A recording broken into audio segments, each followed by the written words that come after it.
FDC chairman Posani Krishnamurthy గారు ఇష్టం వచ్చిన మాట్లాడుతున్నాడు, ఇష్టం వచ్చినట్టు, మామూలుగా కూడా కాదు.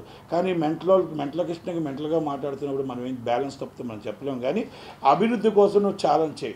నువ్వు ఎఫ్డీసీ నుంచి చైర్మన్గా ఉంటే మా ఇండస్ట్రీకి ఏం చేసావు, ఏం సాధించావు, మా ఇండస్ట్రీని ఏం తీసుకొచ్చావు, ఎక్కడ స్టూడియో కట్టావు, ఎక్కడ ఇన్ఫ్రాస్ట్రక్చర్ తీసుకొచ్చావు, ఆ దమ్ము ఉంటే అది చెప్పగలగాలి. నీకు అది లేదు ఇది లేదు, నిన్ను తిట్టడానికి నీకు అవార్డులు ఇవ్వడానికి పెట్టారు. అవార్డులు ఎవరు పెట్టారు? రోజా గారికి, మొత్తం టోటల్ అంబటి రాంబాబు గారికి, జోగి రమేష్ గారికి, వెల్లంపల్లి శ్రీని గారికి, మన అమర్నాథ్ గారికి, వీళ్ళందరికీ కూడా మీరు అవార్డులు చైర్మన్. ఆయన ఎఫ్డీసీ చైర్మన్ అంటే అవార్డులు చైర్మన్. సినిమా అవార్డులు తీసేశారు. ఎవరు ఎక్కువ తీడితే వాళ్ళకి రోజుకు ఒక అవార్డు అంట. వాళ్ళు నెంబర్ 1 రోజా గారు, నెంబర్ 2 అంబటి రాంబాబు గారు. ఈ అవార్డులకు చైర్మన్ అయ్యాడు ఆయన. సినిమా ఎఫ్డీసీ చైర్మన్ కాదు, తిట్లు పురాణంలో చైర్మన్గా ఆయనకి ఇచ్చారు. కనుక సినిమా ఫీల్డ్లో నేను ఒకటే చెప్తున్నా, ఆది గారు ఉన్నారు, ఆయనకు అర్థమైపోయింది. ఎందుకంటే రేపు రాబోయే గవర్నమెంట్ టీడీపీ గవర్నమెంట్ కనుక ఆయనకు అర్థమై ఆయన ఎవరితో మాట్లాడట్లేదు. సినిమా ఫీల్డ్లో నేను చాలామంది ఒకటే చెప్తున్నా, మీరందరూ ముందుకు రండి, ధైర్యం చేసి. రేపు రాబోయేది చంద్రబాబు నాయుడు గారి నాయకత్వం.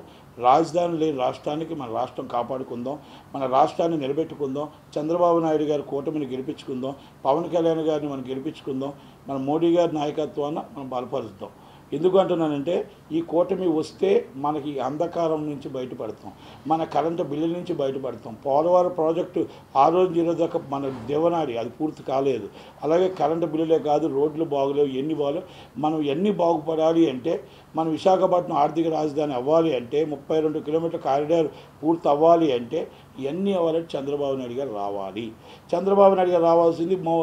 నిన్న చూశాను, జగన్మోహన్ రెడ్డి గారు ఏదో మాట్లాడుతున్నారు, మొత్తం టోటల్గా ఏదేదో మాట్లాడుతున్నాడు ఆయన. మొత్తం టోటల్గా మీ చెల్లెళ్ళే చెప్తున్నారు, షర్మిలమ్మ గారు, సునీతమ్మ గారు.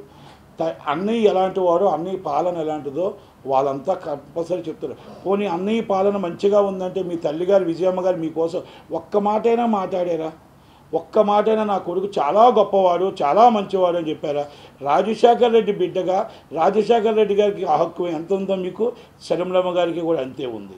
అలాగే వైఎస్ వివేకానంద రెడ్డి కూతురుగా సునీతమ్మ గారికి ఉంది. ఓకే, ఎవరు మర్డర్ చేశారో ఇంటెలిజెన్స్ రిపోర్ట్ కూడా తెలియని పరిస్థితుల్లో ఆంధ్రప్రదేశ్ గవర్నమెంట్ ఉంది. అలాగే ఎవరికి ఏం జరుగుతుందో మన టోటల్గా కోడికత్తి కేసు ఏమైంది ఇప్పుడు దాకా తెలియదు. అలాగే గులకరాయి కేసు ఏమైందో ఒకటి అన్యాయం అయిపోయాడు, మళ్ళీ ఎప్పుడు బయటకు వస్తాడో తెలియదు.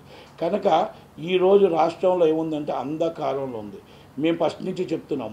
మొన్న చోడవరంలో మేము ప్రెస్ మీట్ పెట్టి అక్కడ మాట్లాడుతుండగా అక్కడ ఒక వడిగు ముత్యాల నాయుడు గారిని ఒక ఎంపీ సీఎం రమేష్ గారి మీద దాడి, అంటే అది ఇంట్లో దూరం, అది ఫస్ట్ భార్య కొడుకుని కొడుతూ ఉంటే, అది బామ్మర్దిని కొడుతూ ఉంటే పరామర్శించడానికి ఒక ఎంపీ వెళ్తే ఆ ఎంపీ అద్దాలన్నీ పగలగొట్టారు వైసీపీ రౌడీ మొక్కలు. ఇదా ఎలక్షన్ కమిషన్ కూడా వన్ సైడ్ చేస్తుంది. అక్కడ పోలీస్ డిపార్ట్మెంట్ కూడా ఇమ్మీడియట్లీ రిలీవ్ చేయాలి, ఆర్ఓని రిలీవ్ చేయాలి. డీజీపీ గారిని ఆ రోజు ఫోన్ చేస్తే లేదు, okay election commission immediately DGP గారిని రిలీవ్ చేసింది. మేము ఇంకోటి కూడా చెప్తున్నాం, జవహర్ రెడ్డి గారిని సిఎస్ గారిని ఇమ్మీడియట్లీ రిలీవ్ చేయాలి, టైం అయిపోతుంది, ఇప్పటికే రిలీవ్ చేయాలి.